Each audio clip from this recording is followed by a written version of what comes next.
Hello friends, good afternoon. दोस्तों, इस video में हम लोग यूपीपीएससी आरओ एग्ज़ाम 2023-24 में पूछे जा सकने वाले मोस्ट इंपॉर्टेंट सिलेक्टेड प्रश्नों को सॉल्व करेंगे। दोस्तों, ये सारे क्वेश्चंस हमारे आपके एग्जाम में पूछे जाने वाले प्रश्नों के सभी टॉपिक्स, प्रश्नों के लेवल व प्रश्नों के टेंस, इसके अलावा दोस्तों आपके प्रीवियस ईयर एग्जाम्स में पूछे गए प्रश्नों को पूरी तरह से एनालाइज करके बनाया गया एक मोस्ट इंपॉर्टेंट वीडियो है। तो दोस्तों, आप लोग इन्हें कॉन्सेंट्रेट होकर सॉल्व करें। क्वेश्चंस कम सॉल्व होने पर पुनः प्रश्नों का रिवीजन करें ताकि यूपीपीएससी आरओ के पीटी एग्जाम में आप लोग अच्छे से अच्छा परफॉर्म कर सकें। तो चलिए दोस्तों, ज़्यादा समय न लेते हुए हम लोग इन सभी मोस्ट इंपॉर्टेंट प्रश्नों को सॉल्व करना शुरू करते हैं। दोस्तों, क्वेश्चन नंबर 1 है हमारा, नीति आयोग के वर्तमान सीईओ कौन है? करंट का मोस्ट इंपॉर्टेंट क्वेश्चन है दोस्तों, बिल्कुल आपके ट्रेंड में है। क्वेश्चन है हमारा, नीति आयोग के वर्तमान सीईओ कौन है? करेक्ट आंसर होगा श्री वीवीआर सुब्रमण्यम।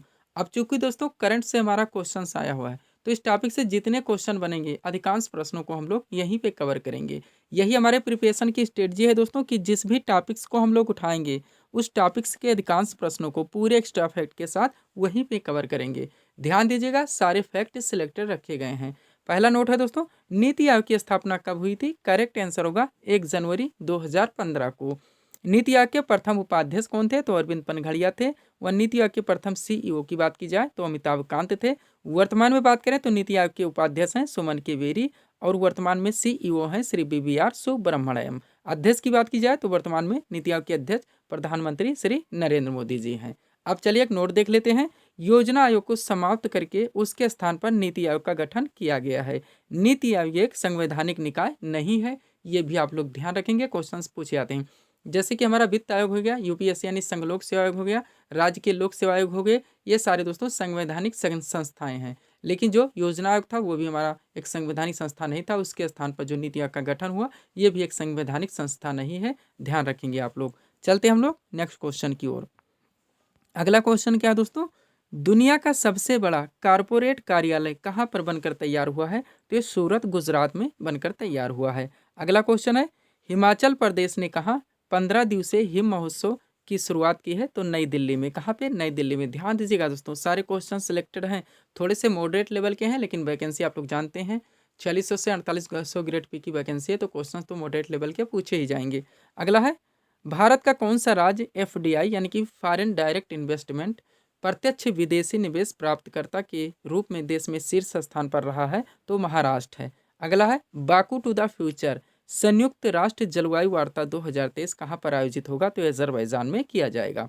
नेक्स्ट है दोस्तों, चर्चित पीएम जनमन योजना का उद्देश्य क्या है? तो जनजातीय समुदायों को मुख्यधारा में लाने का। अगला है, मैक्स लाइफ इंश्योरेंस के अध्यक्ष के रूप में किसे नियुक्त किया गया है? तो राजीव आनंद को। अगला है, भारत में विजय दिवस कब मनाया जाता है? तो 16 दिसंबर को मनाया जाता है। करंट रिलेटेड है, ध्यान रखेंगे। नेक्स्ट है, किस राज्य या यूटी के बसोहली पेंटिंग को जीआई टैग मिला है? तो जम्मू कश्मीर के, ये भी आप लोग ध्यान रखेंगे। चलते हैं अगले क्वेश्चन की ओर। क्वेश्चन क्या है दोस्तों, किस राज्य के बनारसी लंगड़ा आम और आदम चीनी चावल को जीआई टैग मिला है? तो ये उत्तर प्रदेश के प्रोडक्ट है, मोस्ट इंपॉर्टेंट है आप लोगों के लिए। नेक्स्ट है, किस कंपनी ने क्राइकल पोर्ट का अधिग्रहण किया है? तो अदानी ग्रुप है। क्राइकल पोर्ट कहाँ पे स्थित है, लोकेशन आप लोगों को कमेंट करके बताने होंगे। कमेंट जरूर कीजिए दोस्तों, जुड़ने के लिए का प्रयास कीजिए। हमेशा इंपॉर्टेंट प्रश्नों पे ही कमेंट के लिए बोला जाता है। कमेंट करने के लिए आप करते क्या है, क्वेश्चंस को याद करते हैं, याद नहीं होता तो उसको सर्च करते हैं, फिर कमेंट में डालते हैं और कमेंट करते हैं। ऐसा करने से आप लोग उस क्वेश्चन से ज़्यादा दिनों तक प्रिपेयर रहते हैं। ऐसा ना करें, किसी भी वीडियोस को आप लोग ओपन करें, 1 मिनट देखें, 2 मिनट देखें, स्किप कर दें, या किसी वीडियोस को आप देख रहे हैं, देखते चले जा रहे हैं, आपको अपने पाठ्यक्रम पे पूरी तरह से दोस्तों फोकस नहीं किए हुए हैं, तो ये भी प्रिपरेशन अच्छे ढंग से नहीं हो पाती है। आप लोग अपने पूरे पाठ्यक्रम को अच्छे ढंग से फोकस रखने का प्रयास करें, उनको पूरी तरह से प्रिपेयर रखें, और जब भी आप लोग दोस्तों अपने प्रिपरेशन करें, आप देखें कि वो सारे टॉपिक्स जहाँ जहाँ से हमारे एग्जाम्स में क्वेश्चंस पूछे जाएंगे वो हमारे कवर हो रहे हैं, नहीं हो रहे हैं। इसी को ध्यान में रखते हुए दोस्तों कम से कम समय में आप लोगों के लिए एक अच्छा पीडीएफ रेडी किया गया है, जो कि मोस्ट बेनिफिट है दोस्तों आप लोगों के लिए, और बिना इधर उधर भटके आप लोगों को कम से कम समय में एक अच्छी प्रिपरेशन करवा सकता है। चलते हैं, अभी उसके बारे में बात भी करेंगे। अगला क्वेश्चन है, जयपुर बैक्स म्यूजियम में किसकी प्रतिमा का अनावरण किया गया है? तो डॉक्टर भीमराव अंबेडकर के। किसके? डॉक्टर भीमराव अंबेडकर के। अगला है, developed India @247 voice of youth portal किसने लॉन्च किया है? तो प्रधानमंत्री नरेंद्र मोदी के द्वारा किया गया है। अगला है, किस देश के एनजीओ को अंतर्राष्ट्रीय लैंगिक समानता पुरस्कार 2023 का सम्मान मिला है? तो अफगानिस्तान का एनजीओ। नेक्स्ट है MS स्वामीनाथन पुरस्कार 2023 से किसे सम्मानित किया गया है? तो BR कंबोज को। अगला है अर्थशास्त्र के क्षेत्र में नोबेल पुरस्कार 2023 किसने जीता है? तो क्लाडिया गोल्डिन है, जो कि अमेरिका की रहने वाली हैं। और साहित्य में नोबेल पुरस्कार 2023 से किसे सम्मानित किया गया? तो जॉन फास हैं, जिन्हें जो कि नॉर्वे के रहने वाले हैं। चलते हैं दोस्तों, थोड़ा सा PDF के बारे में बात करेंगे, पुनः हम लोग नेक्स्ट क्वेश्चन की ओर चलेंगे। ध्यान दीजिएगा, UPPSC RO के बारे में ही बात करेंगे, क्योंकि यहाँ पे हम लोग उसका प्रिपरेशन कर रहे हैं। दोस्तों, इसमें आपका जो पाठ्यक्रम है सामान्य अध्ययन 140 क्वेश्चंस और हिंदी के 6 चैप्टर से केवल 60 क्वेश्चंस पूछे जाएंगे। इनके पूरे पाठ्यक्रम को अच्छी तरह से दोस्तों 25 PDF के जरिए रेडी किया गया है। पेड फीस इसकी 100 रुपीज़ रखी गई है और व्हाट्सअप नंबर आप लोगों के सामने है, जहाँ पे आप लोग मैसेज कर PDF ले सकते हैं, या PDF के बारे में जानकारी लेने के लिए आप लोग इस पर कॉल करके बात भी कर सकते हैं। कम से कम समय में अपडेटेड वीडियो है दोस्तों, PDF है जो कि एग्ज़ाम के दौरान लाया गया है। अगर आप PDF लेते हैं तो मैं कहना चाहूँगा कि आप उनका प्रिंट आउट निकलवाने का प्रयास करें और फिर उनको दोस्तों अंडरलाइन लगा के आप स्टडी करें, पुनः एक बार रिवीजन जरूर करें। कम से कम समय में आप लोगों को दोस्तों ये PDF आपके PT एग्ज़ाम को क्वालिफाई कराने में सक्षम है। चलते हैं नेक्स्ट क्वेश्चन की ओर। अगला क्वेश्चन क्या है दोस्तों? उत्तर प्रदेश में सबसे अधिक मेले किस स्थान पर लगते हैं? यानी UP GK अब उठा लिया गया है। अभी हम लोगों ने नेशनल लेवल के करंट अफेयर्स को सॉल्व किए थे, उसमें फोकस भी किए थे UP स्पेशल के करंट अफेयर्स के। अब यहाँ पे UP GK के क्वेश्चंस को कवर करेंगे। क्वेश्चन R8 कल्चर के टॉपिक से उठाया गया है। अब इस टॉपिक से जितने क्वेश्चंस बनते हैं सबको हम लोग एक साथ कवर करेंगे। क्वेश्चन है, उत्तर प्रदेश में सबसे अधिक मेले किस स्थान पर लगते हैं? करेक्ट आंसर होगा मथुरा में। अब नोट देख लेंगे, उत्तर प्रदेश के अंदर कुल 2250 मेले लगते हैं, जिनमें से सर्वाधिक मेले मथुरा में लगते हैं, कुल 86 मेले। कानपुर व हमीरपुर में क्रम से बात करें तो 79 मेले लगते हैं। झांसी में 78 मेले लगते हैं। मोस्ट इंपॉर्टेंट है दोस्तों, ध्यान रखिएगा, रिवीजन जरूर कीजिएगा। और बेटर होगा अगर PDF लेते तो मैं कहना चाहूँगा कि आप अंडरलाइन लगा के दोस्तों एक बार स्टडी करें, पुनः रिवीजन जरूर करें। ऐसे क्वेश्चन ध्यान रखिएगा आपके कूट में भी दिए जा सकते हैं, एनालाइज करने के लिए भी दिए जा सकते हैं, और मिलाने के लिए भी क्वेश्चन पूछा जा सकता है। आगे चलते हम लोग।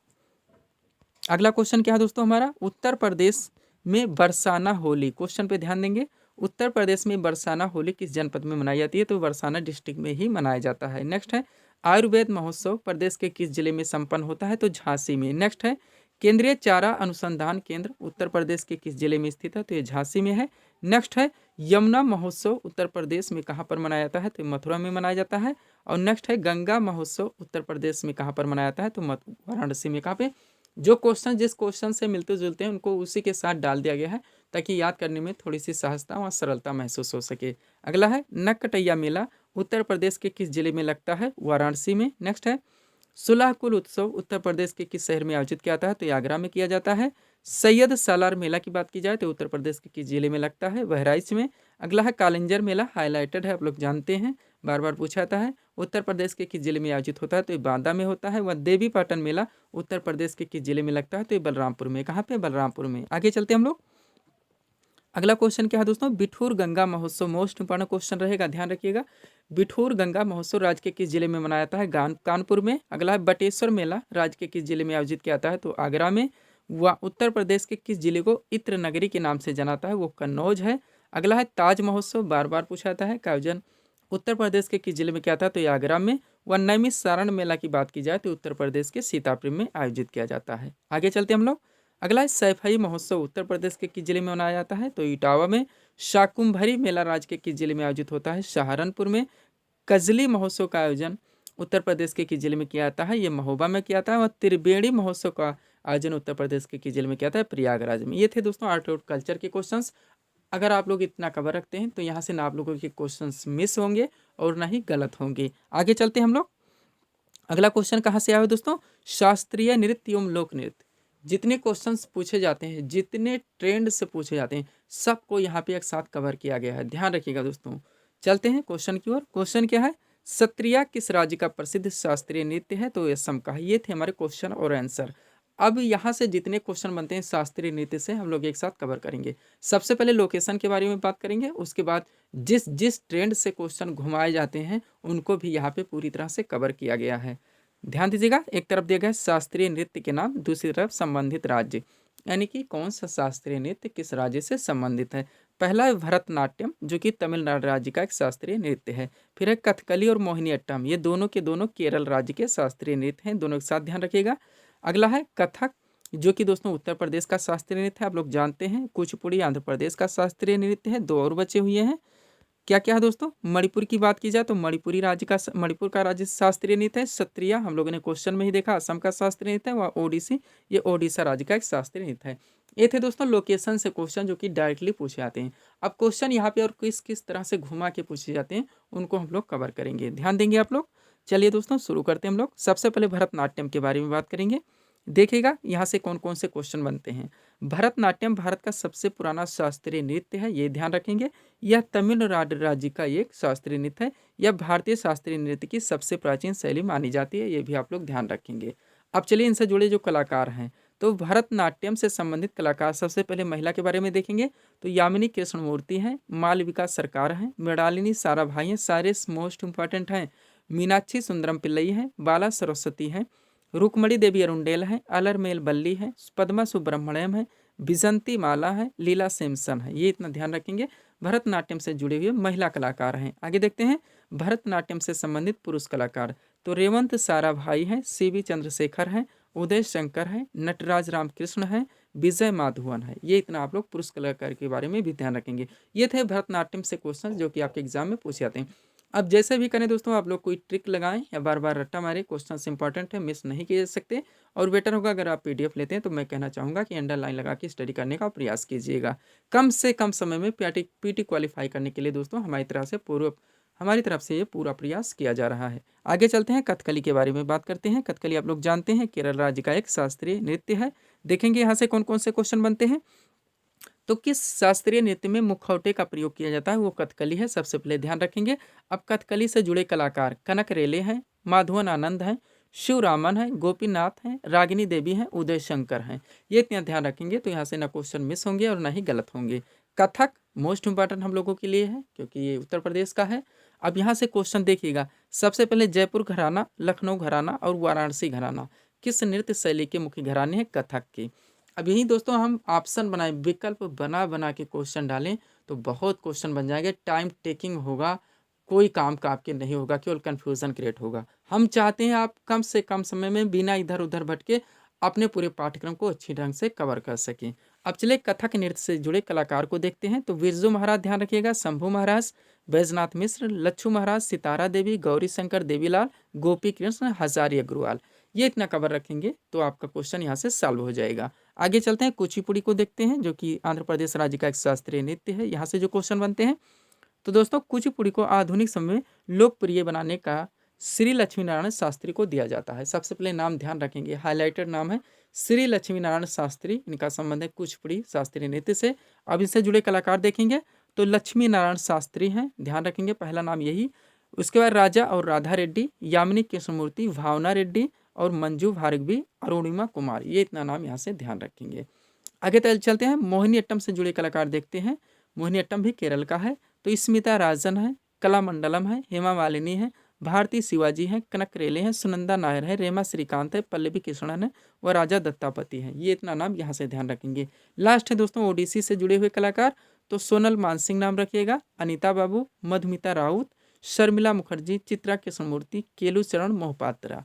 अब इतना आप लोग ध्यान रखेंगे दोस्तों, तो शास्त्रीय नृत्य जो आप लोगों का फेवरेट टॉपिक है, कोई भी क्वेश्चन ना ही मिस होगा और ना ही गलत होगा।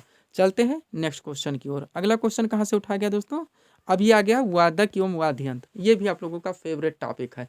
कम से कम समय में 1.5 से 2 मिनट में हम लोग पूरी तरह से कवर कर लेंगे और इन्हीं से क्वेश्चन घुमा घुमा के पूछाते हैं। अब यहाँ विकल्प करेंगे तो कन्फ्यूजन क्रिएट होगा, इसलिए विकल्प नहीं किया जा रहा। हमारी कोशिश है कि किस तरह से आप लोग कम से कम समय में दोस्तों बिना कन्फ्यूजन क्रिएट किए हुए अच्छी तरह से याद रख सकते हैं। तो क्वेश्चन क्या रखा गया है, पंडित रविशंकर का संबंध किस वाद्य यंत्र से है, तो सितार वादक हैं ये सबसे पहले ध्यान रखेंगे। आप चलिए एक साथ कवर करेंगे। एक तरफ वाद्य यंत्र, यानी कि दोस्तों यहाँ पे एक तरफ दिया गया दोस्तों वादक के नाम इस तरफ होने चाहिए था और संबंधित वाद्य यंत्र का नाम इस तरफ होने चाहिए था, ये इधर उधर हो गया है। अब चलिए शुरू करते हैं इस तरफ। सबसे पहले पंडित रविशंकर, विलायन खां और निखिल बनर्जी, तीनों मोस्ट इंपॉर्टेंट है, नाम ध्यान रखिएगा। और ये तीनों की तीनों सितार वादक हैं। फिर है जाकिर हुसैन, अल्लाह रखा खा, गुदई महाराज। 3 नाम यहाँ पे भी ध्यान रखिएगा, क्वेश्चन यहीं से मिल जाते हैं। ये तीनों की तीनों तबला वादक हैं। फिर हरिप्रसाद चौरसिया, पन्नालाल घोष और रोनू मजूमदार। 3 नाम ये ध्यान रखिएगा, तीनों की तीनों बांसुरी वादक हैं। कम से कम समय में सरलतापूर्वक आप इस तरह से अपने पूरे पाठ्यक्रम को कवर कर सकते हैं। उसके बाद क्या है दोस्तों, अमजद अली खां, अलाउद्दीन खां और अली अकबर खां। तीनों की तीनों सरोद वादक हैं। अब ये नाम ध्यान रखिएगा, शिव कुमार शर्मा जो कि संतूर वादक हैं, और बिस्मिल्लाह खां एक ही नाम शहनाई वादक। ये इतना कवर रखेंगे जो कि हम लोगों ने 1.5 से 2 मिनट में कवर किया है, तो हमारे क्वेश्चन यहाँ से मिस नहीं हो सकते। चलते हैं नेक्स्ट क्वेश्चन की ओर। अगला क्वेश्चन दोस्तों करंट अफेयर के दूसरे टॉपिक से उठाया गया है, महत्वपूर्ण नियुक्ति से। मोस्ट इंपॉर्टेंट टॉपिक आप लोगों का होता है, यहाँ पे इनसे संबंधित जो क्वेश्चंस बनते हैं उनको कवर करने का प्रयास किया गया है। क्वेश्चन क्या रखा गया है दोस्तों, संयुक्त राष्ट्र में भारत का स्थायी प्रतिनिधि किसे नियुक्त किया गया है, तो अरिंदम बागची को। ये था क्वेश्चन और आंसर, ध्यान रखेंगे। अब इनका नोट देख लेंगे, सारे स्टाफ हेड जो क्लियर हो जाते हैं हमारे। विदेश मंत्रालय में अतिरिक्त सचिव अरिंदम बागची को संयुक्त राष्ट्र में भारत का स्थायी प्रतिनिधि नियुक्त किया गया है। संयुक्त राष्ट्र संघ की स्थापना 24 अक्टूबर 1945 को हुई थी। इसका मुख्यालय न्यूयॉर्क संयुक्त राज्य अमेरिका में है, और वर्तमान में इनके अध्यक्ष एंटोनियो गुटेरेस हैं। ये भी आप लोग ध्यान रखेंगे। अगला क्वेश्चन देखते हैं क्या है हमारा। क्वेश्चन है दोस्तों, केंद्र सरकार ने 16वें वित्त आयोग का अध्यक्ष किसे नियुक्त किया है। मोस्ट इंपॉर्टेंट क्वेश्चन है। डॉक्टर अरविंद पनगड़िया हैं, जो कि नीति आयोग के प्रथम उपाध्यक्ष थे, हम लोगों ने देखा है। और नोट देख लीजिएगा, वित्त आयोग एक संवैधानिक संस्था है, हम लोग इस पर बात कर चुके हैं। इसका गठन संविधान के अनुच्छेद 280 के तहत किया गया है, ये भी ध्यान रखेंगे, मोस्ट इंपॉर्टेंट क्वेश्चन है। अगला है, केंद्रीय औद्योगिक सुरक्षा बल यानी कि CISF की प्रमुख बनने वाली पहली भारतीय महिला कौन बनी है, तो नीना सिंह है। कौन है, नीना सिंह है। एक्स्ट्रा फैक्ट में देखेंगे, IPS अधिकारी नीना सिंह को CISF का नया प्रमुख नियुक्त किया गया है। CISF की स्थापना 1969 में हुई थी। इसका मुख्यालय नई दिल्ली भारत में है। उम्मीद करते हैं दोस्तों सारे क्वेश्चंस आप लोगों को सहजता और सरलता पूर्वक याद हो रहे होंगे। आगे चलते हम लोग। अगला क्वेश्चन क्या रखा गया है दोस्तों, WTO आप लोग जानते हैं, वर्ल्ड ट्रेड ऑर्गेनाइजेशन में भारत के अगले राजदूत के रूप में किसे नियुक्त किया गया है, तो सेंथिल पांडियन सी को नियुक्त किया गया है। नेक्स्ट है, सीमा सड़क संगठन यानी कि BRO के 28वें महानिदेशक कौन बने हैं, तो रघु श्रीनिवासन है। अगला है, भारत तिब्बत सीमा पुलिस यानी कि ITBP का नया महानिदेशक किसे नामित किया गया है, तो राहुल रसगोत्रा को। किसे, राहुल रसगोत्रा को। अगला क्वेश्चन देखेंगे, बांग्लादेश की 5वीं बार प्रधानमंत्री कौन बनी है, शेख हसीना है, आप सभी लोग जानते हैं। नेक्स्ट है दोस्तों, रिसर्च एंड एनालिसिस विंग, जो कि भारतीय खुफिया एजेंसी का नाम है रा, इसका पूरा नाम है रिसर्च एंड एनालिसिस विंग, के नए प्रमुख कौन बने हैं, रवि सिन्हा हैं। अगला क्वेश्चन है, रेलवे बोर्ड की पहली महिला अध्यक्ष और CEO कौन बनी है, तो वो जया वर्मा सिन्हा है, ध्यान रखेंगे, मोस्ट क्वेश्चन है। एक्स्ट्रा फैक्ट में बात करें तो भारतीय रेलवे की स्थापना 16 अप्रैल 1853 को हुई थी। मुख्यालय इसका नई दिल्ली में है, और वर्तमान में रेल के मंत्री कौन है, यानी रेलवे मंत्री कौन है, तो अश्वनी वैष्णव है। कौन, अश्वनी वैष्णव। तो ये थे दोस्तों इस सीरीज के टॉप MCQs के प्रश्न, जिनको यहाँ पे हम लोगों ने सॉल्व किए हैं। उम्मीद है दोस्तों आप सभी लोगों ने सॉल्व किए होंगे और देखे होंगे कि यहाँ से आपके कितने प्रश्न सही हो रहे हैं। तो दोस्तों इसी तरह के वीडियोस के लिए आप हमारे स्टडी चैनल शिव कृपा क्लासेस से जुड़े चैनल को सब्सक्राइब करें, ताकि हमारे द्वारा दिए जाने वाले सभी वीडियोस आप क्रम से सबसे पहले देख सकें। तो मिलते हैं दोस्तों नेक्स्ट वीडियोस में। Thanks for watching.